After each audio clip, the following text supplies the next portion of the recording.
Thanks. Welcome to our December 2023 edition of our Kentucky K-12 CIO and EdTech Leaders webcast. I'm David Couch with the Department of Education. For those that are new or haven't tuned in for a while, this is something we do every month.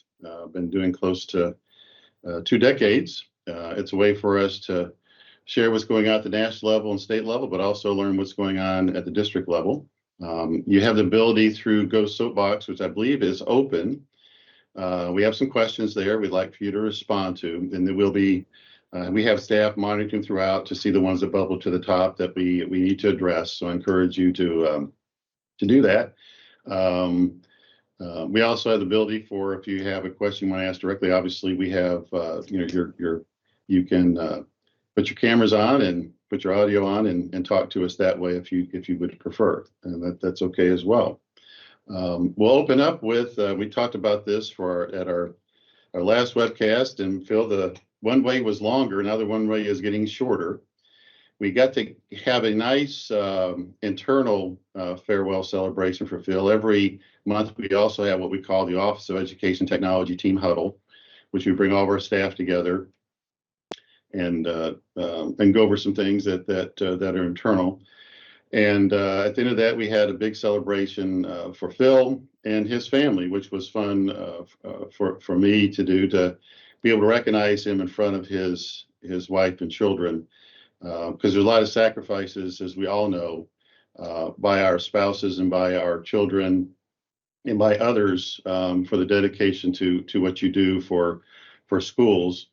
I know my mom put in tremendously long hours as a teacher, and it just wasn't the school hours; it was the after hours that teacher and school personnel put in.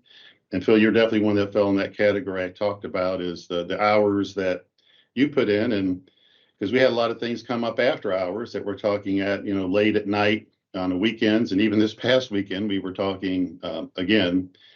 So this is not a 8 to 4 or 3:30 job, not are most of these that folks that are in these types of roles, because you have live services when it goes down, they're wanting them back up. But it was fun for me to take a look at the videos that we showed throughout there, the course of time that we've had in webcasts, but also we've had in districts, and also we did major initiatives, for the past 30 years. And there was Phil right to my right-hand side. And I'm definitely going to miss that, your good words of wisdom, your balance, your skill, your passion, and your character. What a person of great character that you brought to our team. So I want to give you, this is your last webcast of all the ones. We've had our last of things, and we hope to see you then as our distinguished and alumni. I call you meritorious kind of service to our state. So I'll turn it over to you, Phil, for any last words you'd like to say to us. Okay. So 30 years ago, I got an opportunity to do something that had never been done before. And as we learned of the goals and the objectives of the program, I mean, I was like, wow, that's something that's never been done before. And I don't think it's ever been done yet again. So it was, I had made many, many friends and acquaintances through the years. And I hope to continue that friendship, obviously, even into the next chapter of my life. So this is very hard for me. I'm leaving a home, and I'm also leaving my family.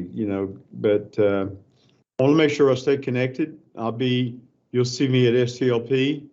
You may see me some other things too that I get a chance to go to. So I really appreciate the work that we've done together, and it's not just me doing it. It's each one of you. No way we could have done this without the cooperation of our school districts, and I certainly appreciate that for sure. So I hope this is not a final goodbye, but just hang on a while, and you'll see me somewhere else. So I'm looking really forward to STLP. I'm working, I think, with Beth and Regina on making sure I get plugged into the robotics stuff that's going on at the STLP. That's got huge growth to it. So looking forward to that. I appreciate each one of you. Appreciate each one of our staff too here here at OET. I've had the opportunity to work with absolutely incredible people. Yeah. And Phil, thank you. I always feel incredibly lucky that, first of all, when I started before you did, is then to assemble the kind of folks that we've had for the past 30 years. And we've had some that have come and gone, but it's rare that you get to be in these types of positions and do this type of work, for 30 years. And I know I feel very, blessed and fortunate. And more importantly, the people that have been part of this, that have dedicated their life to this, as you have. And we have a good member of our staff here at OET that's done that as well. And then we have the folks in districts that have done that. Is you just appreciate it that they've dedicated it, but it's been fun along the way. We've had some the stuff that we've built and been part of is just, that students and teachers and staff have benefited from is fun to look back upon. As you came up with the CATS timeline, that was obviously your idea to do that, which was super, super smart. We relied on. But the relationships you have along the way, and be honest with you, life is relationships. Definitely, as I've told you, is I want to extend that relationship beyond this time here, because what you put in is when you go through what I call the foxhole of the things that we've been part of. Yeah. The early birth of this and through each major kind of thing that we did. And as you know, I was always expecting this thing to kind of get to a lull. And that's what, you're talking about is like, if you waited for it to come to a lull, you'd be here for another 30 years, right? Right. That's right. We have this all list of big things we're getting ready to do in 2024. And I always say, well, Phil, just stay just a little while longer, do this, because there'll be another avalanche of things right after that. Just not for us here at OET, but in districts as well. It just never really gets to that really where you can just kind of chill spot for a long period of time. And so I know you said, well, this is never going to chill out. And you've reached the time of well-deserved, retirement from this. And I do hope you stay involved and engaged. So, round of applause for Phil, high fives for Phil, and make sure that you, reach out to him. He's here till 30th, 31st. 31st will be my last day with KDE. All right. Yeah. So Phil, as I was kidding about, I can still blame you for stuff up to the 31st. Is that correct? Get blamed for anything. Well, I may blame you afterward too. Just kind of heads up. That was Phil stuff that started. Appreciate it. Thanks. Thanks, everyone. Next up is our K-12 data systems update. We're fresh off the Infinite Campus Interchange, which I thought was wonderful. That's one of our big three, or big four, you could call it, conferences that we do extremely well run. Do we have Dee Dee on here? I'm here. Okay, Dee Dee, go ahead. So, it was a very good conference. Over 600 people were there in attendance. A lot of good sessions. Many of those sessions are put on by the districts. So folks within your districts might have been there presenting, and the feedback is always really good with that meeting and those trainings. So just a few little things that wanted to update you on today. The civil rights data collection is open. It opened earlier this month. We do have a question out there in the Go Soapbox. It looks like we have some folks that are completed. Team. KDE does continue. We did populate a lot of that information in advance. Thank you to Candy and other folks on my team that produce those files to be able to submit early, so to lessen the burden on districts. So we always try to do that, and we always get a lot of good feedback on that work. So we are still working on the school report card. It is closed for the 22-23 school year, but we're working on an RFP process for a new vendor to work with for the 23-24 school report card that would be produced this fall. We will work in the spring on the finance card with the current Google group that we've worked with this fall, but that'll be the last time. We do have some mid-year training that's planned January the 24th. We will be getting the agenda out for folks on that. If you do have any suggestions or things that you feel like would be important to include, we're always open to feedback and input on that training, but we are in the process of trying to finalize that agenda. So We do have just the couple of Go Soapbox questions. We do training every year with the data governance group within KDE. If there's something you'd like to see, more information coming out to districts on, please use the feedback option in the Go Soapbox to let us know what that might be. So, David, that's short for me today. So I'll turn it over to the next agenda item. Thank you. And just a reminder, Dee plays a role for us as chief data officer, well respected throughout here in KD agency. And this may be new because we also invite our OET staff. We've been asked, which I'd like to do, because we've had some new KD leadership team members, and this benefits districts by us doing that, is really asked to really focus one of the KD leadership team meetings, which goes an hour and a half to 2 hours with all the KD leaders, including the commissioner.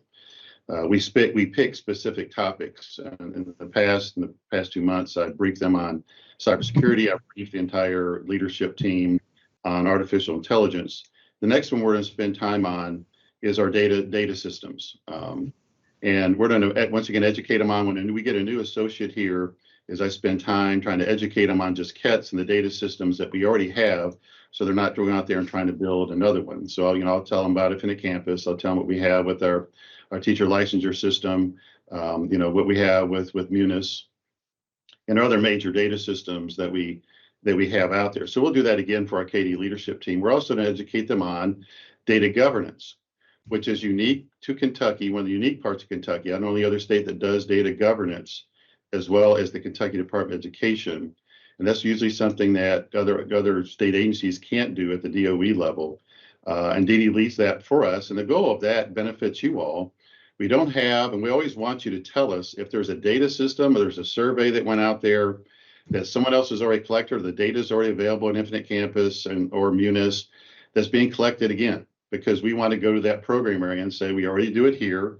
In order to have high quality data, we need to have one major authoritative source for it. And the other part of that is data stewards.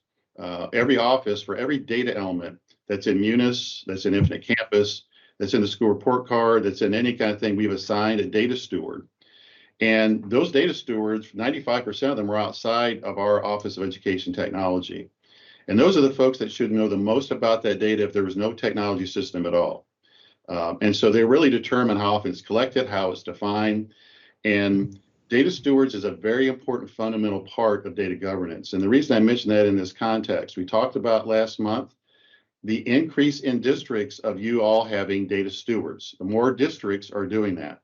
And to get to the part where you have high quality data and data governance within your organizations, one of the basic 101, I call it right-hand layup, jump stop, right-hand layup, that's as basic you can get as teaching someone in basketball, is to have data stewards and someone responsible for those data elements beyond the technology office. Because just because you're the vessel, you have the vessels that you manage or are part of that collects it, doesn't mean you're the expert in every data element. For example, the DPPs should be a lot, the data steward for a good number of them. Your finance officer should be a good number of those. So hopefully those deals out, those do make your life easier. I know that's easier said than done in certain districts, but the good news for us that we saw in our recent data readiness survey is we've had a pretty good healthy increase over the past 3 or 4 years in districts moving to data governance and data stewards. Next, I'd like to introduce you to Lisa Moore. Lisa Moore's got a lot of KETS years involved from the birth of KETS. I mean, she's another one we are incredibly fortunate. Dee Dee's been with us for a long time, but served in other roles, like in the Kentucky Higher Education Assistance Authority, amongst others. Lisa's been with us for a long time, played multiple roles for us, and she's now located right outside my office. She and Janice Harris, who are my adult supervision, by the way, but Lisa is our policy advisor and plays a really important role, and she really plays roles beyond that. And just a wonderful, wonderful person. Lisa, so educate us a little bit on the upcoming 2024 legislative session. Yeah, so last night the governor actually introduced his budget, and it was about a 40-minute presentation. It's available on KET if anybody wants to go back and watch the full thing. We were advised that our KETS additional budget request probably would not be seen or visible in that budget. However, it was. The governor is suggesting a $9 million allocation for kits in the next biennial budget. Increase, right? And Dollar increase. yes, Yeah. $9 million increase.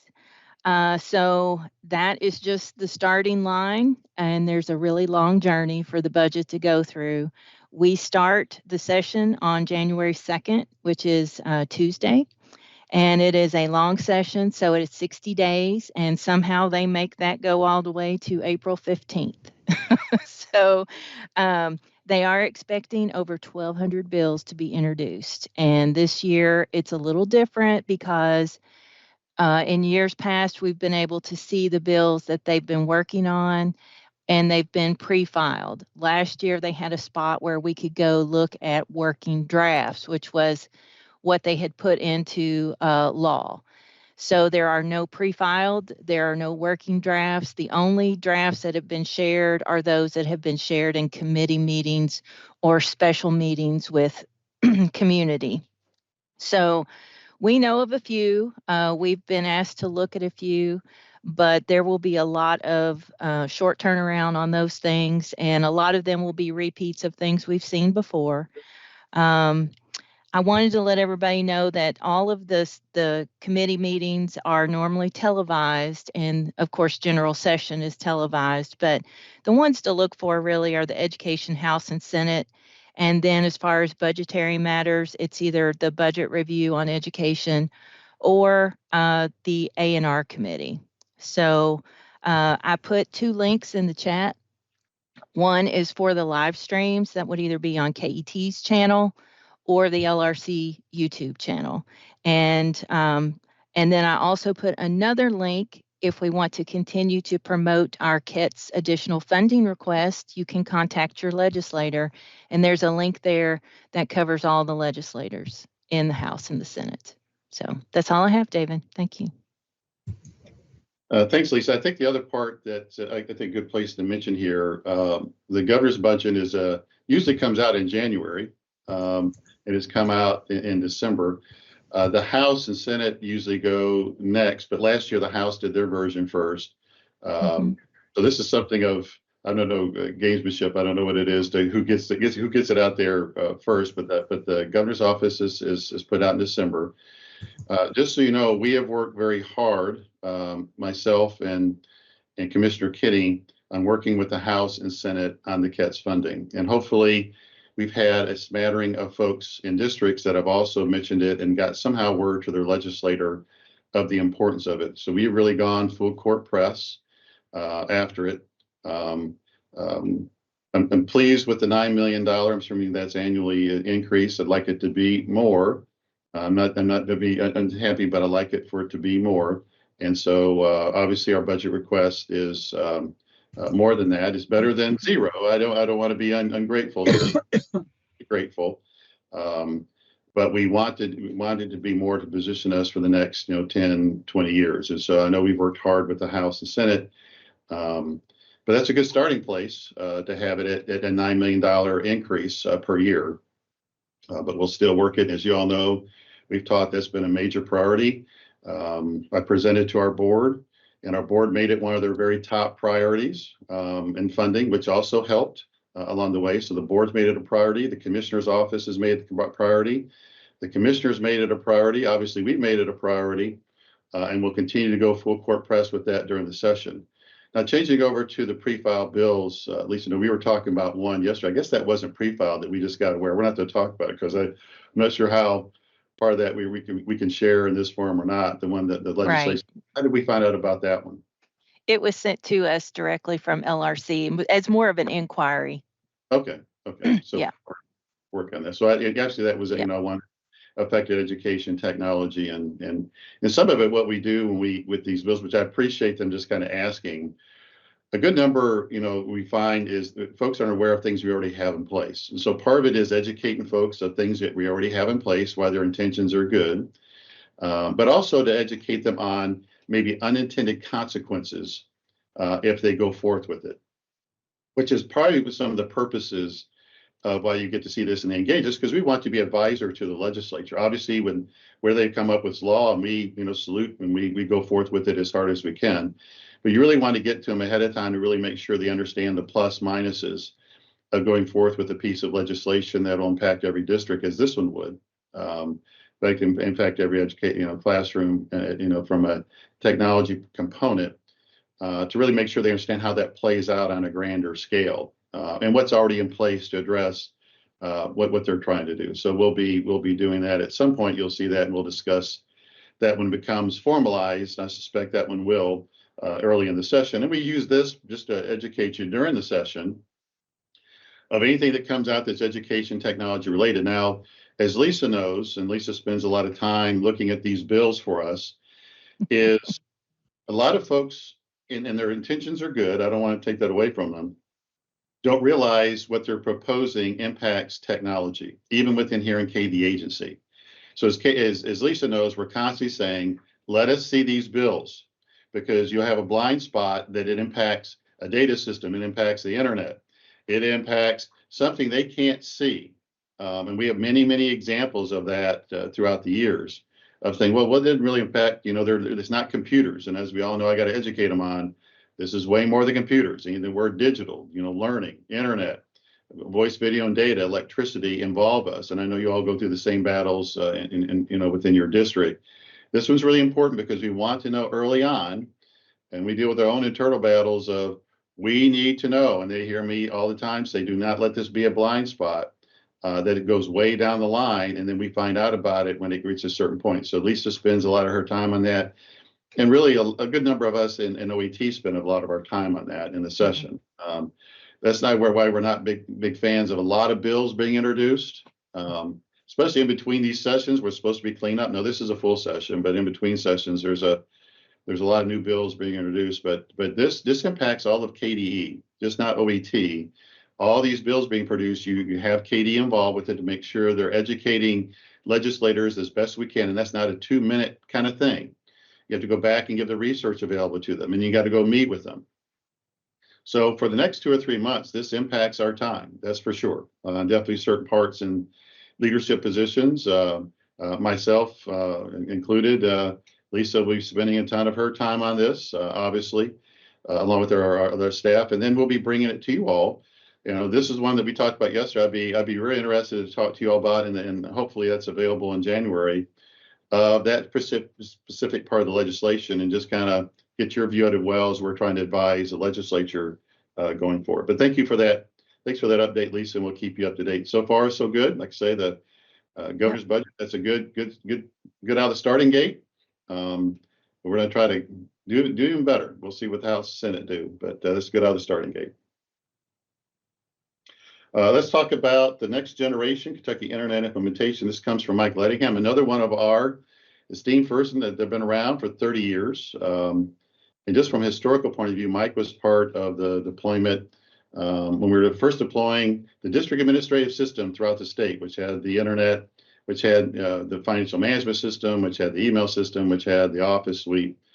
So Mike's played different roles for us. He actually was the project manager for that, and then his transition to really a chief of staff within the Office of Education Technology with a variety of roles. So Mike, give us an update on the next generation Kentucky Internet Service implementation. Yeah, and I'll be pretty quick because we did focus a lot of time and energy on this topic last month whenever we transitioned out of our pilot phase into our full transition phase. So the quick update is obviously the transitions continue to move forward and be very successful.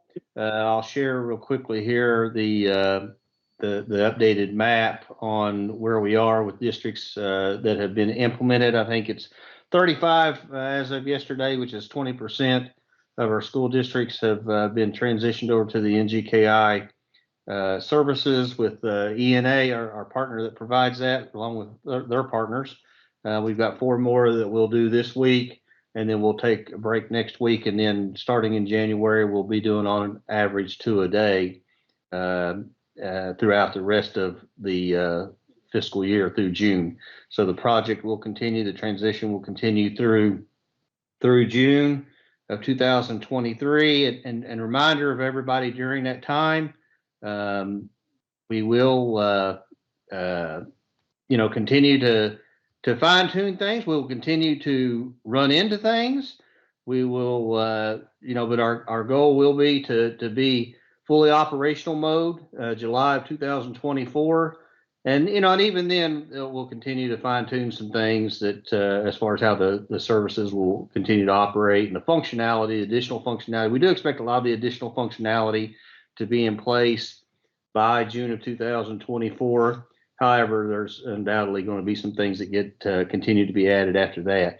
The other thing I want to mention real quickly on this topic overall is we will continue to do our assessment of the capacity of internet that's being provided to every site, being assessed and evaluated every year, as we always do. As part of our E-rate process, we do that.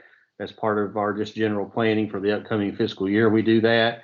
During this transition, we made an improvement across the board as far as the capacity to all sites, and did that as part of the transition. And going into next year, we don't have an across the board change planned right now. However, we'll continue to assess whether there's something like that occurs, but we certainly will, again, continue to assess and evaluate every individual site, and for sure sites that have any kind of a specific need or adjustment, whether it has to do with capacity or anything else to do with the internet functionality and services overall, make those adjustments. And again, that's part of our normal operational process that we've been doing for years. It's all part of how we've managed what we call a responsible internet services offering. And it's been part of how we've represented this program throughout the years as we compare to how other states and districts and other states implement internet services. So anyway, just wanted to mention that.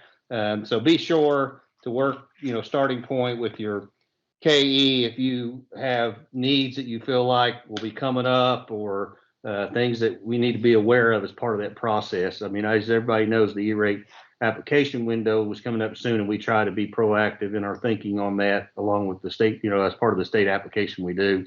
So anyway, just want to mention that as part of this topic as well. I think that probably covers it well, David. Again, we've done a focused review of the initiative last month. So yeah, thank you, Mike. Next up, we'll do an update on our student technology leadership program. I know we recently had our regional competitions in December, have our upcoming state championship. Jeff Sobolski, the former CIO and EdTech leader of Clark County, joined us several years ago. We know how fortunate we are to have someone like Jeff Sobolski involved. And Jeff, I didn't tell you this, is during the KD leadership team meeting, one of the folks that was part of the serving crew was one of our former STLP folks, and they saw me wearing, the STLP thing. So you're part of the STLP. So obviously I said, it's one of our former engineers, Ms. Hensley, who is now in her freshman year at Auburn as a vet, at the vet school there, which anyone knows about the vet schools, that's the ultimate vet school. So she was doing great. I'll send you that picture. Told you I was taking that picture for her. So I'll send you that picture of Ms. Hensley and myself. So what a cool thing. So Jeff, once again, we're fortunate to have you. What's going on with STLP?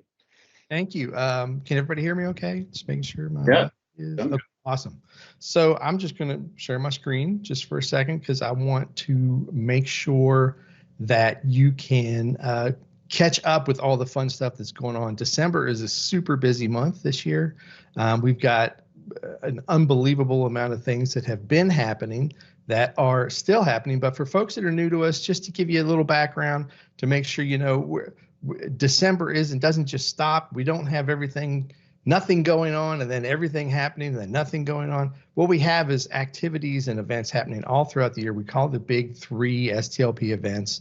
We're kind of right in the middle of the STLP project cycle, which part of that is divisionals and regionals, which just happened. We've got creative digital arts coming up. Of course, we had the state championship, but sort of a focus back here recently on where we have been with these projects. And we just on December 6th had our level 1 regionals event, which was all online. If we look at sort of, this is our 5 Ps of the project cycle, the level I happens back in your districts. And we've had some great examples from Johnson County, some great examples from Pike County last spring about how districts can come together and use STLP as a launching point to kind of determine what are some of the best projects that you want to have representing your district, representing your schools.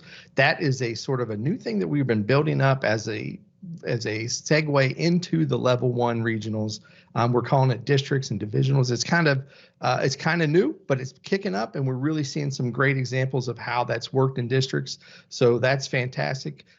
We are, of course, right now, we just wrapped up with the level 1 regionals, which was the progress report stage of the whole process. We had just about 800 projects registered from close to 400 schools, from over 100 districts. As far as our numbers went this year, we were up number of schools, we were up number of districts, we were down number of projects, and not by too much, but the really fun little fact there that we kind of did a little research is, where did we see the biggest drop in project participation by district? And it just so happens that some of those biggest drops align with some districts that maybe have lost some of their digital learning coaches this year. So correlation is not causation, but bottom line is, I don't know, something, I think you're picking up what I'm laying down. But we had a great number of projects lined up. It was awesome. And thank you to every one of you that pitched in. I know we had a ton of the folks on the call who were also with us during the regionals event as volunteer judges. Thanks also to all the KEs and all the digital learning team and all the folks who helped us as room hosts to kind of coordinate all of the different judge rooms. We had almost 100 different judging rooms going on at the same time using Google Meet. We even had to dip into districts. So thanks to Fayette County's Kelly and Emily, their digital learning coaches, and of course, Rhonda Thompson, CIO from Jackson County, for jumping in and helping us make sure the day was fantastic for kids. We're thinking that we have about 3,000 students that presented that morning from about 10 o'clock until around noon. It was a whirlwind of activity. There was tons of stuff going on. We got some great feedback, and we also had some opportunities to share feedback with the students. So this process leads into those kids getting their feedback. And here is some examples. These feedback forms that they're getting are not just a score sheet. It's also great comments from the judges, very focused. We say specific, meaningful, and kind is the feedback that we're looking for from judges. And you can see, if you are still on Twitter, I refuse to call it the other thing, then you probably saw tons of people sharing their feedback forms out there, which is really great for the students to build on these and understand where they were in the process. This year, something new is we actually shared with every school what the overall scores were for the state. So what you're on the screen here is just based on the 7 guiding questions. We ask each team to answer 7 guiding questions, from how are they going to demonstrate that they're empowered learners, to how are they using creative communication skills to tell folks about. We'll remove that, but we just know that we'll need to leave it blank. We have to find the mute that one. Just make sure you're muting if you're dealing with something else. Go ahead, Jeff. Sorry. That's no worries. It's okay. People have opinions about scores. I get it. It's okay. Chime in. What we did see here, though, so I'm not going to go through all this chart, but you could see looked pretty good. Here's 2 areas that we would say we saw some trends. In the digital citizenship trend was the most. We had the highest number of low scores there, so something that we need to keep ramping on a little bit. And then with the computational thinkers, that was the one that had the lowest high scores. Pretty interesting. I don't know what it means yet. We're still digging in to try and figure out what it means. But overall, it's really great that this year the schools could compare the scores that they got with statewide trends to kind of understand where they were at in the process. 2 last little things as far as we get into data, because I love, I know I tune out when I start seeing a bunch of charts on a screen. So I'll share these last 2. The one on the left is how many projects actually presented that day. So it's always a huge, if you were a judge in a room that had a school that decided that they were not going to show up, that Wednesday and they had 4 projects and you had to sit there for an hour with no projects showing up, that's because we had about 11.5% of our projects just didn't show. So this is something we're going to work on for next year. That equals out to almost 100 projects on the day that didn't show up. But we've got some plans. Some of them were technical issues. Some of them students were late. Some of them were students were sick. So we're going to work our way through that. But the really interesting one is on the right, which shows how our projects sort of ended up, with about 60% of them cruised on through to level 3 at the state championship. 29% of them got a designation of not yet, and only about 3 of them got a reboot score. So what does that even mean? So the on track, obviously, great job. You guys are ready to roll. Keep working on your project. We'll see you at state. Congratulations, you made it through. Not yet. There was a little few. No, they can do it on their own. Gave some feedback on, and as that feedback came in, they thought, yeah, this project's on track, but no, it's not quite ready to go to level 2. So those projects have a chance to take the feedback from the judges, create a response, and submit before January 8th to tell us, hey, here's how we're going to take the feedback, these ideas from the judges. We're going to make our project stronger, and hopefully we'll get a chance to go on to level 2 at the state. And then those few little ones got the reboot. It was a great idea. It just wasn't ready to get to the next stage. Maybe you need to come back next year and work on your project a little bit more. As I mentioned also, the do-over projects, if there were teams, we told everyone, if you had technical problems, if your bus was late, if your kids are sick, and you didn't get a chance to present that day, but you wanted to, you had a do-over opportunity where we asked them, go ahead, just record your kids giving the presentation, submit that by tomorrow, December 20th. We'll get it in front of judges and we'll get you some feedback, and hopefully we'll be able to see them moving along on to state championship. So the question that comes back is, why have we paused to have this formative feedback? Excuse me. And so why have we transitioned away from this head-on competition? You either make it or you don't make it at regionals. And why have we turned STLP project cycle into more of a formative feedback based on PBL? So here's the reason. And number one, you know that when we looked at those scores a minute ago, you noticed empowered learner, digital citizen. Those match up perfectly with our technology standards, right? So number one, we've got thousands of students across the state who are participating in STLP projects who can talk about, they can address how they are using technology standards. By name, they can address the standards and tell people how they're using it. I can't think of another set of academic standards out there that students can quote and tell you with prime examples of here's how we actually demonstrated being knowledge constructors. So that's key. But if we go back a few years, maybe like 4 or 5 years, back to our CIO summits at KISTI, one of the things that the feedback that you gave us was that you needed help with the people side of EdTech. You needed us to help you get into the conversations about instructional side of technology. You needed us to give you, help you find ways with conversations with superintendents to talk about the need for adding additional staff. So this whole process has been an opportunity to turn STLP projects from just a competition phase at the regional events into a formative learning opportunity where students are demonstrating PBL principles. And that means that now you have a very specific example of how technology is being utilized in the classroom effectively to demonstrate learning, which also means we've got a major reason to demonstrate why we need our digital learning coaches. We've got major reasons to discuss why we need our technical staff to be on point, why we need our technology skills to be in place so that we can support learning with students. And the other side of it is you also said that you wanted to see stronger projects at the state championship. Not the giant number necessarily, but the strongest projects. Well, this helps us make sure that the students have the best possible projects when they get to state. And some feedback we always ask for at the end of our events, we ask for our top 3 feedback, not our top 5, because that's cruel. Top 3 is just about the right amount. And here's the feedback that we've gotten from our coaches this year. About 204 folks responded. When asked, is the online presentation best for students? 77% thought it was best.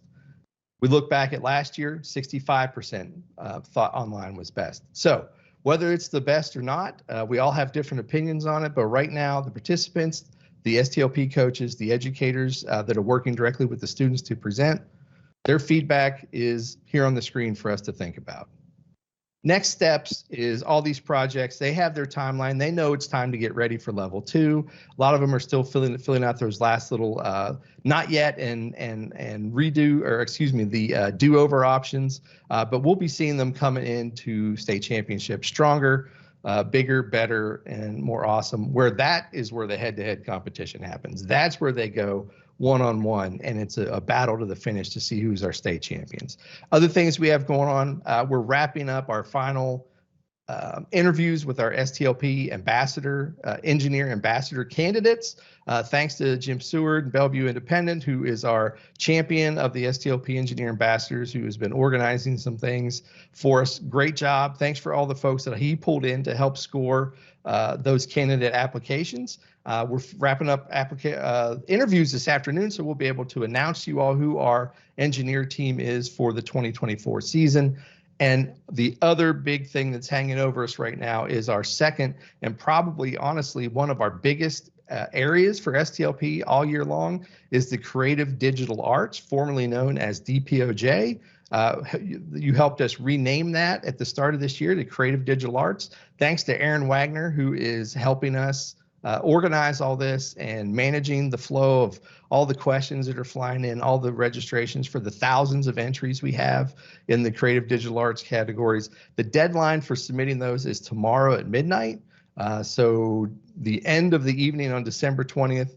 It is about a month earlier. Not really, it's really about 2 weeks earlier, but it is in December instead of January, which is perfect because it matches up the fact that our state championship is about a month earlier. We'll talk about that in a second. If you have some time in the start of January and you want to jump in and see how students are using technology to be creative with digital illustrations, with 3D design, with PSAs, documentaries, and you have some time, it takes about 90 minutes. You can do it over the course of a week. We'll give you a list of student digital products that you can look at. We'll give you a score sheet. And you can jump in, and we'll put this out to everybody. But we'd love to have you sign up if you haven't and get a chance to see what CDA is all about. Last but not least, here is our big thing coming down the road. Everything that we're doing is pointing towards March 27th, our state championship. We'll be back at Central Bank Center, celebrating our 30th year of STLP. This year, it's going to be a big day. We're adding new activities. We have several new challenges. It's going to be just an exciting, awesome day. If you haven't seen it yet, and you don't even have students who are doing STLP, come to Rupp Arena on March 27th. I guarantee you'll go back saying, why on earth are we not jumping in with 2 feet to do STLP and support it for our students? It's an amazing day. It is all about these guys right here. It's why we do what we do. It's why we have our jobs. So let's take advantage of this. We're here for you. We want STLP. We want you to think about STLP as a service to you. This is something that you can take advantage of to help demonstrate the value of what we do every day. And also it's a chance to just really do some cool things with kids, which how awesome is that? So that's March 27th. Last but not least, I'll leave you with thank you, Phil. I know that all the tributes are going to pour in, but you've always been a tremendous supporter of STLP. We're counting on you to come back year after year after year after year. So you're always welcome, and cheers to you, Phil. Thank you. Who is that guy? Who's that guy? And how do you get that? Me. And how do you get that picture? I went back in time. Yeah, there's some illegal things happening there. I got documented. Just so you know, Jeff, I'm going to give her, I think I call her Miss Hensley, but it's Katie Hensley. She's from Owen County. She was one of our CATS engineers and ambassadors from 2019. Didn't seem like that long ago, but she is doing wonderful. As I say, first-year student at vet school at Auburn, and working hard in her off time, which was great. So she's very appreciative. I'll send you that picture. And I also have to, I would be remiss if I didn't say also, if you haven't had a chance yet, welcome to Mr. Matt Crestline, who's joined the team, the STLP team. He's on the call here, coming to us from Warren County. He's awesome addition, and we really appreciate everything he's bringing to STLP so far. It's been fantastic. Thanks, Matt. Good to have you. Oh, never mind. All right. We probably need to have No someone doubt. on our staff go through a muting thing. We have someone that's got an open mic. So we're all over that. okay, thanks. And just as a reminder, there's someone here that's got an open mic. So and that happens, but we're trying to find someone so you can be muted. But just gotta be conscious of that. Been pretty good with that through all these different teams meetings we've had. Next up is we're going to do some calendar invites for next year's Kentucky K-12 CIO EdTech Leaders webcast. Janice Harris, who is our OET office manager, and also, as I said, part with Lisa Moore, part of my adult supervision. Janice, I don't know how many years you have total. I don't know if it's getting close to 30. You've had a lot of years, obviously, with the Department of Education here in Office of Education Technology. So great. Thank you for all what you do. A lot of folks don't realize all the behind the scenes kind of things that Janice and Lisa do. And every organization had those people that do these wonderful things behind the scenes. So I'm glad I have an opportunity to kind of recognize them here and then have them have a speaking role. So Janice, can you educate folks on what's getting ready to happen with our invites for the next calendar year? Yes, David, I just wanted to say I've been with the department 27 years, so I've been here a pretty long time. We're getting ready to update the new calendar for next year. We're going to cancel this series, so you're going to see, going forward, you're going to see me cancel out this series. And then we're going to recreate the series and set up a new series. And the reason for that is that we've had over the years, several little issues have popped up with the calendar invite.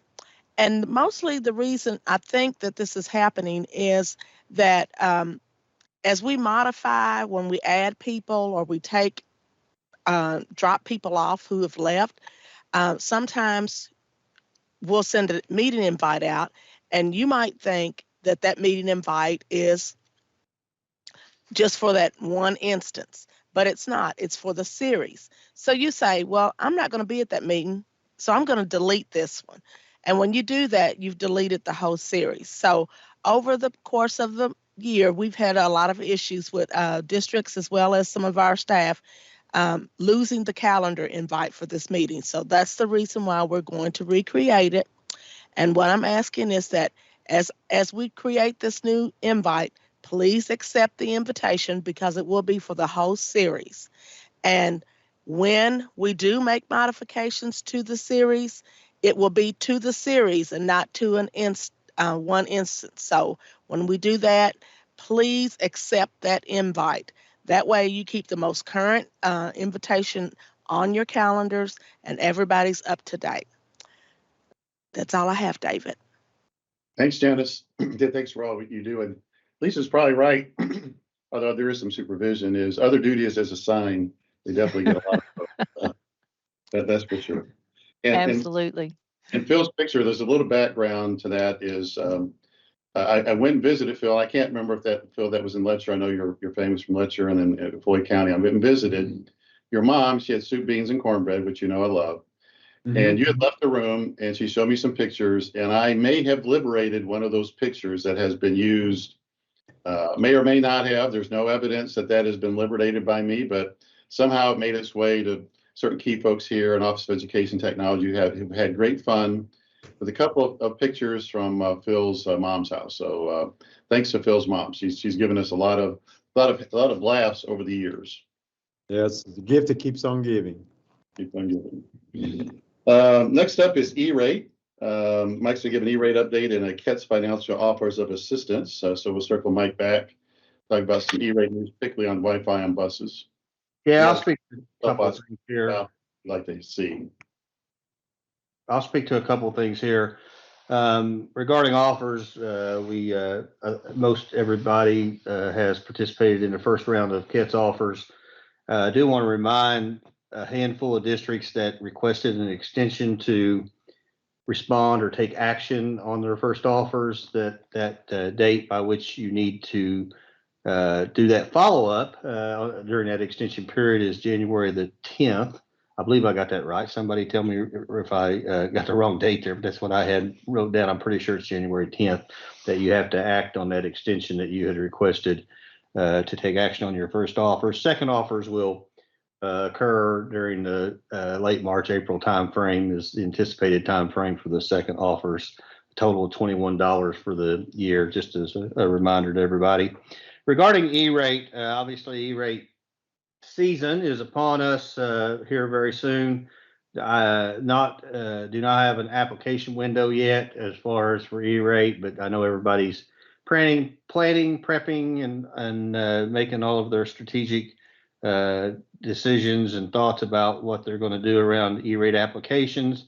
Do want to kind of acknowledge the addition of eligibility of Wi-Fi buses, not to be confused with party buses, Wi-Fi buses.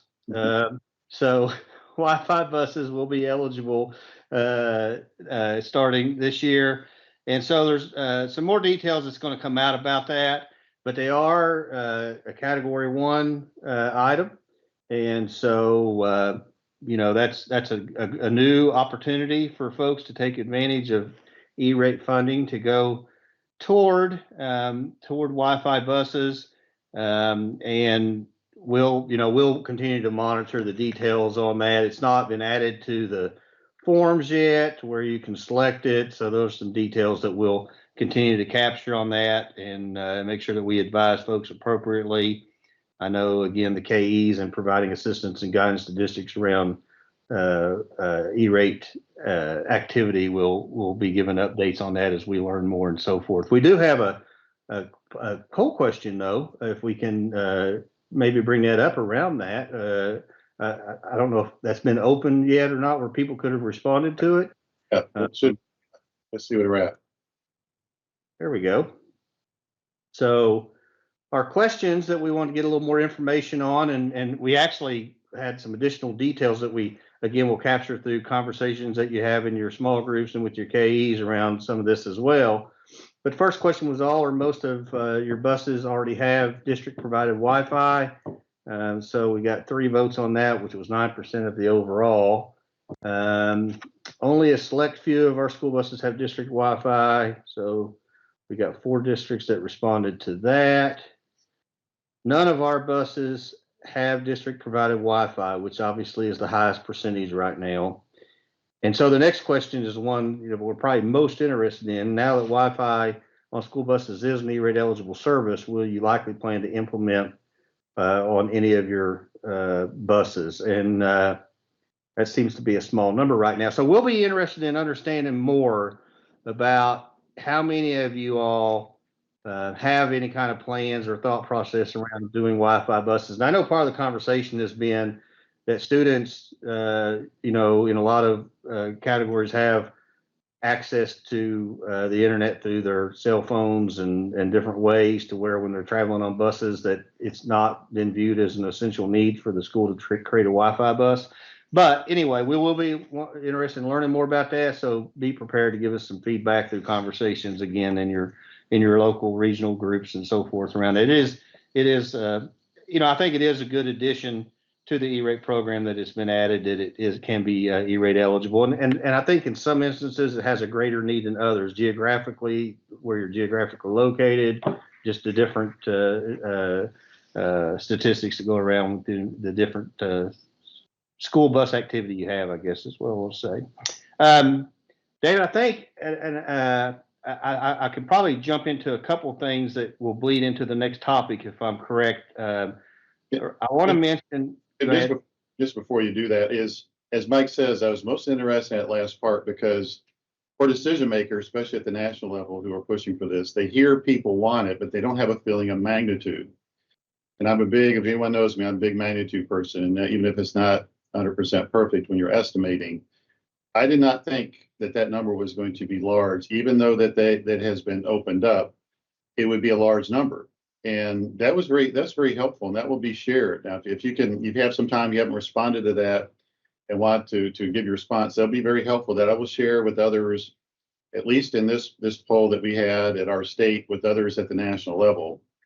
Because as Mike says, in rare instances, it may be a good fit, but with so many students, and we have a very high percentage of students above third grade that have a phone that has internet access on it. And it really reduces the demand for that was once there before there were so many cell phones and so many children with them on there. But it's a nice option to have. People were pushing hard for it. But when I would hear people push hard for it, much like these results showed, is I really doubted there was going to be this massive shift of folks that didn't have it that are going to now want it based upon it being eligible. But I do find it's interesting. It's a category 1, which means it's a for sure, type of thing that you apply for. But and your thoughts may change. But if you get a chance, please jump into that. Mike, before you do that too, I know Chuck Austin's in on this next topic. Well, before you go to that one, David, I want to tell you what I want to say first relates to E-rate. Okay. So around E-rate, we know that in utilization of our state contracts and so forth, districts do mini bids, and so one of the things is that I'm doing specifically, along with a couple other of my team members, is following up on how those are going and different things that are occurring in utilization of our state contracts. So I guess there's a couple things I want to say. One is we're having some conversations with some of our vendor partners about how those are going and how our contracts are meeting the expectations and the needs. And then I also want to ask the districts to make sure that they're giving us feedback through, and again, I think that best channel is through the KEs, as far as how these are going and how the contracts are meeting or not meeting your needs, and how, again, as it ties to E-rate, the mini bid activity is happening and occurring. One of the things I want to remind everybody, the districts and our vendor partners, is to maintain the spirit of our contracts. I know I get a lot of things that will speak to, should we do this? Shouldn't we do that? Can we do this? Can't we do that? The contract allows us to do, the contract doesn't allow us to do this. And so we obviously monitor that and try to make sure that we're providing the guidance to both our districts and to our vendor partners on, how we expect the contracts to be utilized and how that relates to what is allowed or not allowed in regards to E-rate. But so we can really get into, a level of policing that, which I don't mind to do as needed, when needed, and, make sure that everybody's cooperatively utilizing the expectations of those contracts. But I guess I mainly ask that everybody really tries to make sure we're following the spirit of why we have those contracts in place and the parameters by which they're supposed to be utilized. And again, especially in regards to a federal program that has requirements around it as well. I say all that really just to open up the opportunity to make sure you're giving us feedback. Again, districts to the KEs, we're reaching out to them. We hear from our vendor partners, and we'll continue to do that. But I just want to make sure that this is something where we all have ownership in, the maximization and utilization of both the E-rate program and our contractual vehicles we have in place being maximized while also following the rules and the spirit of the programs overall. So it's a little pep talk, is what that is. So I just want to make that statement. Now, David, we can shift into the other part of the overall procurement activities. I do want to say there's some controversy behind which is the best cookie and what is a cookie and what's not a cookie. And there was one of the answers was put on there. I think it was controversial that answer was put on there, and I'm seeing the pushback of certain thing is being identified as a cookie, which is not a cookie, and I got 2 votes, and I'm not so sure that person didn't vote for it twice. I'm just saying. At least I didn't see no baked cookies on there. I would have put that one on there. We ran out of options to put answers. And It would have to be a write-in. I said no baked cookies in the place of the Buckeyes. I would probably, because I know that's true. Yeah, there we go. Just saying, I know we have a lot. I see the social Q&A has difficulty with it. Yeah, we'll go that a little bit. Mike, there was a question. It says, I'm assuming that I know the answer, but would the cellular connection for a bus be E-rate eligible? So that is my understanding, is that is part of the solution that would be required in order to provide that service. Now I'm gonna ask Scott to nod his head if I'm saying that, because I see, yeah, okay. So yeah, that would be part of the solution, part of the cost. Okay. I think what's not included is like maintenance and associated support cost. Support cost, people cost. What I'd like to throw in there quickly, if you could, with Go Soapbox, is this, we should have done this on the data systems update. Can you show the response to what is the status of the district on completing the civil rights data collection requirement? That's one. I'm gonna go make sure we should have done that in the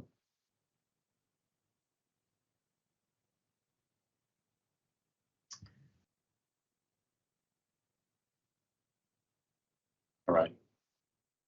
Thank you. Marty, while you got it, you want to show the answers for the cookies so far, just to see where we're at?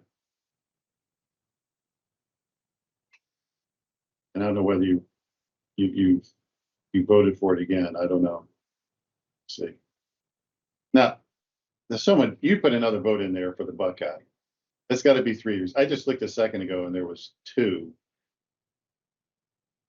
Hey, David, it doesn't matter, because I'll be honest with you, the no bakes on the social QA are receiving major upticks at this point. So yeah. Regardless of who's cooking the books on the Buckeyes, okay. Go Buckeyes. Sorry. All right. That's all right. I should have screened that a little bit better before we released those today. So kind of let you down on that. All right. We have status of some other RFPs. Introduce Mike. Chuck Austin, who plays, also, Chuck, are you at the 30-year mark? Yes, beyond. Yes. Yeah, 30-year mark. Played multiple roles. Obviously, he's been a regional engineer for us, and much like Phil was able to convince him to come up and be part of our core leadership group. We've been fortunate to have him. He leads our emerging technology, leads our overall field staff, and he is the GOAT of being the product manager for all these initiatives over the past 30 years. If it's big, Chuck Austin is involved with that, and that's one of those big additional duties as assigned, Chuck, as you know.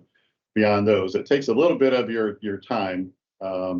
That I was a little worried that was going to affect the quality of your top 5 responses, but apparently it didn't. I saw good work there. Yeah, I was worried that that additional duty would hit you. So I'll let you all give an update on any of the RFPs at the appropriate places. This is a good time. So Mike and Chuck or whoever else that needs to jump in, I'll let you jump in on that. Hey, Mike, I'll jump first real quick if that's okay.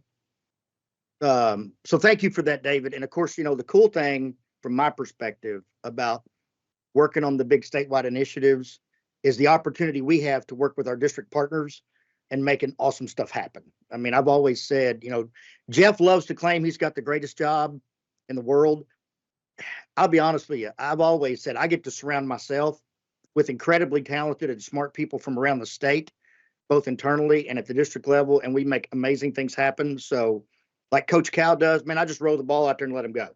You know what I mean? But what I will say is this, one of our goals for 2024 that we are absolutely laser focused on, okay, and I actually had an opportunity to meet with Region 1 a week ago Friday, and something that, our constituents, you as school districts, have provided just a ton of feedback on over the years are all the outcomes that we anticipate being able to put in place and the efficiencies we want to provide to both the end users and our system administrators as it relates to queues, the connected user experience. Okay. I mean, ultimately, we feel like that is an invaluable next gen part of CATS. We are in the middle of an active solicitation for that right now. So there's just not a lot I can say about it. Okay. Other than we are in the process. And what I will say about the process, and this was a really great conversation we had in Western Kentucky, is, the state process for establishing a long-term contract has a lot of rigor, okay, built into it. That's all necessary. So it takes longer to get through that process than maybe some of you deal with at the local level. But that being said, we're very focused. We absolutely intend sometime early part of calendar year 2024 to be in a good place as it relates to the solicitation. And when I say that, delivering a solution for all school districts. We've just got to get through the rest of the process and the iterations that go with that.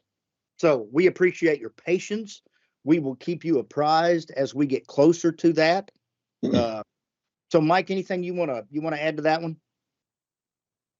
No, I mean, I think the important point is that we remain focused on the end objective, which is to put a put a contractual relationship in place for what we've described as the Q's overall in environment and services. So that's a commitment, and we'll continue to work toward that, and feel confident we'll reach that, like you say, in the time frame that we've identified. Yep. Thanks, Mike. Just real quickly, just kind of, and I'm not going to go into detail on these. I mean, we got a lot of procurement, RFP, contractual type activities going on. Not really planning on highlighting. I know we wanted to highlight the Qs a little bit because it's been on top of the radar for a lot of folks, and everybody's anticipating that. But we got the SEEK solution, where we work with the Office of Finance and Operations. So we've got that as a continued procurement activity that's active and going on. The professional learning solution is ongoing. The school report card is ongoing. We have some things that I guess I'll say, part of our ongoing work is to assess and review the status of our contracts overall. And we have to forecast out contracts that are going to be renewed. Should we renew them? Do we need to keep contracts in place for certain things? So that'll be going on as we go into the new calendar year and before we go into the new fiscal year in July. We know we have activity coming up on what we're going to do with internet filtering, content management. So that's one that, you can expect to hear more information about where we're going with that. And because we do have to look at the long-term solution and contractual arrangement we have in place for that. We know we've got instructional devices is one that we put a hold on, a status on those contracts, and we're going to review what we're going to do going forward with those. So again, that's an ongoing effort that we have, that we will seek feedback and input on through a variety of ways, through our conversations on this, on the district webcast, as well as our local regional conversations that you have with the KEs. And then whenever any of us are out in the field joining those kind of discussions or visiting districts, we always ask questions on what's working, what's not working, what's needed, what's not needed, as we manage, again, this whole environment of our contracts and our vendor partner relationships. So anyway, I'm not planning on going into any detail on any of those, David, unless somebody has a specific question, or if anybody else wants to raise a specific point on any of those that I mentioned. Mike, you want to comment? I could see it in the feedback. I've gone through all the feedback that folks have submitted, the top 5, which I greatly appreciate folks doing that. And I'll read through it more thoroughly during the Christmas break, but spent a couple hours yesterday going through it all. And obviously, Chuck, of no surprise, Qs was one of those common themes of being a top goal on the radar screen across the state, across our staff. And so no pressure there. But we know that's something super important. Also, I want to share, I know Marty Parks going to help me jump in. We voted down the Buckeyes, and it's fallen hard. But just a reminder, Marty is our chief data officer, or chief digital officer. And I'm going to give Marty a high five about something that we talked about with our staff. Is Marty, in his spare time of being a dad and all the stuff he does for his chief digital officer, he is also a college football coach in the evenings. And his team, Georgetown College, the Tigers, as some would say, made it to the Final Four of the NAIA championships series. So I know Marty would rather have the national championship. Had to actually go to North Dakota and play in 30 below weather and 50 mile an hour winds that made the ball go sideways. But I want to give high five to those. And a lot of people volunteer their time or give their time to do things beyond just the work of their family. I did that for 20 years as a youth coach of 5 different sports. So I want to recognize your efforts, Marty, and I know that crossover brings you, it helps address something. I'm sure that your players greatly appreciate your time and energy spent on that. So even though I cut down your Buckeyes a little bit, being a drink, I want to want to pep you up a little bit. Thank you, David. I do appreciate that. I really, and I started to almost interrupt there a few minutes ago, or a few seconds ago, but I wanted you to know that since the announcement of and mention of Buckeyes, they're now up in 4th place. So I feel like as the webcast goes on with a little bit more time, we move up into 2nd place as the Buckeye is officially recognized as a cookie, despite some of the false news that you see. Got an AI bot that's now starting to impact the results of that survey. I really feel that at least You're AI. welcome. You're welcome for that. Marty, as you know, I wanted to, I talked about you did a great job with the virtual academy presentation to the legislature. And Son Jackson's done it awesome with his report to the legislature on computer science and to our board. I want to, instead of doing it during December, we're going to have those folks share the results of that. And I'll spend some more time in the top 5 in January, the results. I gave you, Q's is up there, but I'll give you some more commonalities. And it's just not the commonalities I'm interested in. There's some unique parts on your results that you provided that really give me an area to focus on. I say, that's a good idea, or that, we should have done that. But, I hope you all are going to take some time this Christmas break and recharge yourself. This goes to our OET staff. This goes to district staff.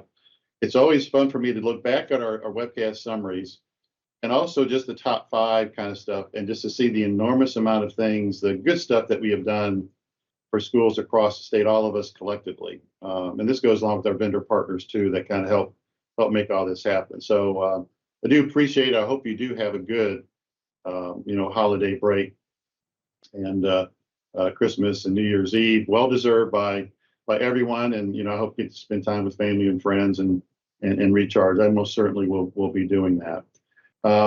We're going to do a closed session next, but before we do that, I want to just talk about what we're doing. This is about our cyber attacks, and the person that will be talking about this, another one of our 5-star kind of people that we have. And I saw that actually in your feedback talking about the value added of Bob Hackworth is our chief cybersecurity officer. Bob, out of all of our staff that we've had in KETS, no one's played a more diverse and meaningful role than Bob has. Bob's been a teacher. He's been one of our regional engineers. He was part of the birth of Kentucky Virtual High School. He was part of the birth of the Kentucky's first longitudinal data system. And now he was the first cybersecurity officer that we've had. So no one's done a wider breadth, which is pretty wide breadth. And plus Bob's a pretty good artist as well. So got that going for him. And David, I have to say, I was also part of the death of some of those things too. So, I don't want to let that go. That's, pull the covers back all the way there. It took a different form, Bob. They may have done it, but as you know, they recreated and they're part of a different form. They went on. So they were temporarily gone and not because of you, obviously. But Bob and I are going to spend time, mainly Bob, in our closed session. Obviously, we don't want it broadcast throughout YouTube. And so we have closed sessions for that purpose. We're going to talk about something recently that's happened and some precautionary measures that you need to make in the world of cybersecurity without getting even too detailed, even when we break to our separate closed session in just Teams. But I do appreciate all those that have joined us, regardless, if you can't stay for that special closed session, and those that on YouTube. I do hope you have a good break, and so we'll stop right here, and we'll pause for a few seconds to give us a chance to close out the media portal and start our closed session. So once again, Merry Christmas and Happy New Year to all of you.